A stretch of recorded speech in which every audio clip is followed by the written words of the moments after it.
निमंत्रण देऊन आलेले आहात, अनेक प्रश्न प्रलंबित आहेत. काल पण मेन म्हणजे बीड आणि परभणीवर चर्चा सुरू होती, ती थांबून आज पुन्हा चर्चा घेणार आहेत. काय वाटतंय? आज 9:30 वाजता मी सुद्धा त्या विषयावर बोलणार आहे. 2 दिवसापूर्वी मी स्वतः बीडला गेलो होतो, परभणीला गेलो होतो. तिथली परिस्थिती जाणून घेतली. तिथं असणाऱ्या पीडितांच्या नातेवाईकांना भेटलो, सामाजिक कार्यकर्त्यांना भेटलो आणि तिथं असणारी वस्तुस्थिती आज अधिवेशनामध्ये मी स्वतः तिथं मांडेल. अतिशय वाईट परिस्थिती आहे. परभणीला प्रशासनाने काही गोष्टी हातात घेऊन सामान्य लोकांना खूप मोठ्या प्रमाणात त्रास तिथं दिलेला आहे आणि त्याच्यातच दुर्दैवाने सूर्यवंशी नावाचा एका युवाचा मृत्यू त्याच्यामध्ये झाला. त्याच्याचबरोबर बीडमध्ये तर दहशत इतकी मोठी आहे आणि त्या दहशतीपोटी एका चांगल्या सरपंचाचा मृत्यू झालेला आपण सगळ्यांनी बघितला. हे सगळे मुद्दे अधिवेशनामध्ये आज 9:30 वाजता मी स्वतः मांडणार आहे. काल जितेंद्र आव्हाड असं म्हणाले की ज्याची दहशत आहे, जो आका आहे, त्याचं नाव कोणीच घेत नाही, ते सगळे घाबरतात.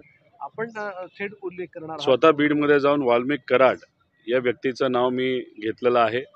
याच्या आधी सुद्धा जेव्हा गीते आमचे कार्यकर्ते होते, त्यांच्यावर अन्याय झाला होता, तेव्हा सुद्धा वाल्मिक कराडच त्यांच्या मागे आहे हे मी तिथं स्पष्टपणे सांगितलं होतं. खरं तर काल परवा पंकजा ताईंनी सुद्धा त्याच्यावर स्पष्ट भूमिका घेतली की CIDकडे हा प्रश्न देण्यात यावा, नाहीतर त्याच्यावर सखोल चौकशी व्हावी. आता बीड जिल्ह्याला 2 मंत्री आहेत. एक मंत्री मात्र अन्याय जर होत असेल तर त्याच्या विरोधात कारवाई केली पाहिजे अशी भूमिका घेतात, पण दुसरे मंत्री काहीच बोलत नाहीत. ही खरं आश्चर्याची गोष्ट आहे. कैलासवासी मुंडे साहेबांच्या बाबतीत बोलायचं झालं तर त्यांनी मोठा कायदा आणला. मुंबईतून गुंडागर्दी काढण्यासाठी त्यांनी पुढाकार घेतला. ते आज असते ते बीडमध्ये खऱ्या अर्थाने अशी परिस्थिती असती का, असा प्रश्न देवेंद्र फडणवीस साहेबांना मी स्वतः करणार आहे आणि आमच्या सगळ्यांची अपेक्षा आहे की देवेंद्र फडणवीस साहेब त्याच्यामध्ये लक्ष घालून हे जे काही मोठे गुंडे आहेत वाल्मिक कराडसारखे, त्याच्यावर कारवाई ही केलीच पाहिजे आणि देशमुखांना तिथे न्याय मिळालाच पाहिजे अशी आमच्या सगळ्यांची भूमिका आहे. तुम्ही 2 मंत्र्यांचा उल्लेख केला, पंकजा मुंडे भूमिका घेत आहेत. दुसरे मंत्री कोण, मग तुम्हाला नेमकं नाव घेण्यात काय अडचण आहे? विरोधक सातत्याने आता म्हणत आहेत, मात्र 2 मिनिटं थांबून आहे. बीड जिल्ह्याला दोन मंत्री मिळालेले आहेत. पंकजा ताई आहेत, धनंजय मुंडे आहेत. काल परवा पंकजा ताईंनी स्पष्ट भूमिका घेतली की जर कुणी याच्यामध्ये सहभाग घेतला असेल, नाही तर ह्याच्या मागे जे कुणी असतील त्यांच्यावर कडक कारवाई ही झाली पाहिजे. CIDकडे सुद्धा हा विषय गेला पाहिजे, त्याचं स्वागत केलं पाहिजे.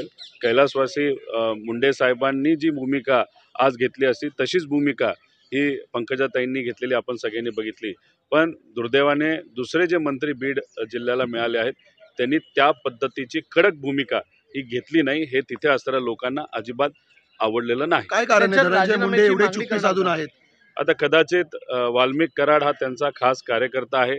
बीड जिल्ह्यांमध्ये कदाचित धनंजय मुंडेंचं जेवढं चालत नाही तेवढं वाल्मिक कराडांचं चालतंय आणि मग वाल्मिक कराडाचं नाव जर पुढे येत असेल तर मग त्याच्यावर कसं बोलायचे अशी कदाचित अडचण ही धनंजय मुंडे साहेबांची झाली असावी, म्हणून त्यांनी त्या बाबतीत काही भूमिका घेतली नाही. दुर्दैव असं त्यांनी बोलत असताना देशमुख जे सरपंच होते त्यांचं कार्य चांगलं होतं. खरं तर गावासाठी अनेक त्यांनी अवॉर्डसुद्धा मिळवून दिले होते. अशा व्यक्तीबद्दल त्यांनी बोलत असताना त्यांनी काय सांगितलं की आर्थिक व्यवहारातून ती घटना घडली. म्हणजे खरं हास्यास्पद आहे आणि दुर्दैवी गोष्ट आहे. त्यामुळे स्पष्ट भूमिका धनंजय मुंडे साहेबांनी सुद्धा या बाबतीत घ्यावी आणि सगळ्यात महत्त्वाचं गोष्ट तिथे असणाऱ्या लोकांची मागणी जी आहे की तिथं असणारं पालकमंत्रीपद हे कुठंतरी फडणवीस साहेबांनी घ्यावं, जोपर्यंत वाल्मिक कराड आणि सर्व जे कोणी गुन्हेगार आहेत त्यांच्यावर कारवाई केली जात नाही. राजीनाम्याची मागणी केली जितेंद्र आव्हाड यांनी. नाव न घेता धनंजय मुंडे. माझं एकच मत आहे की आता वाल्मिक कराड हे धनंजय मुंडेंच्या जवळचे आहेत हे आपल्या सगळ्यांना माहिती आहे. राजीनाम्याची मागणी ही आव्हाड साहेबांनी केली, ती तशी बघितली ती लोकांची सुद्धा मागणी आहे. पण मी फक्त इथं वेगळी भूमिका घेईल. माझं एकच मत आहे की जी व्यक्ती त्या गुन्ह्यासाठी जबाबदार आहे वाल्मिक कराड, त्याच्यावर कारवाई झालीच पाहिजे. 302ची कारवाई झालीच पाहिजे आणि बीड जिल्ह्यामध्ये सामान्य लोक आज जे भयभीत आहे त्यांची भीती घालवण्याची खऱ्या अर्थाने आज जरूरत आहे. मुलींना सुखरूप वाटत नाही, सामान्य लोक आज भीतीमध्ये राहत आहेत आणि अशा परिस्थितीमध्ये कुठंतरी बीडची जी काय कायदा व सुव्यवस्थेची परिस्थिती अतिशय खालच्या लेवलला तिथं गेलेली आहे. प्रशासनसुद्धा सामान्य लोकांना सहकार्य करत नाही आणि ही भूमिका आणि ही परिस्थिती तिथं बदलायची असेल तर कडक कारवाई केलीच पाहिजे. जसं कैलासवासी मुंडे साहेबांनी भूमिका पूर्वी घेतली तशाच पद्धतीने कडक कारवाई आज करण्याची जरूरत आहे. पण मुंडे साहेबांनी त्या काळामध्ये जशी कडक कारवाई केली तशीच कारवाई देवेंद्र फडणवीस साहेब करतील का हा मोठा प्रश्न आहे. सर रेशीम बागेमध्ये की गडकरी साहेबांच्या खात्यालाच आत्तापर्यंत का टार्गेट केलं गेलं. याच्या आधी सुद्धा लोकसभा होण्यापूर्वी 3-4 महिन्याआधी त्यांच्याच खात्याला टार्गेट केलं. आता परत एकदा कॅगकडनं रिपोर्ट कुठला येत असेल तो त्यांचाच डिपार्टमेंटचा येतो. खोलात जाऊन जरा विचार करण्याची जरूरत आहे. पण शेवटी स्वतः हायवे डिपार्टमेंट या बाबतीत उत्तर देईल.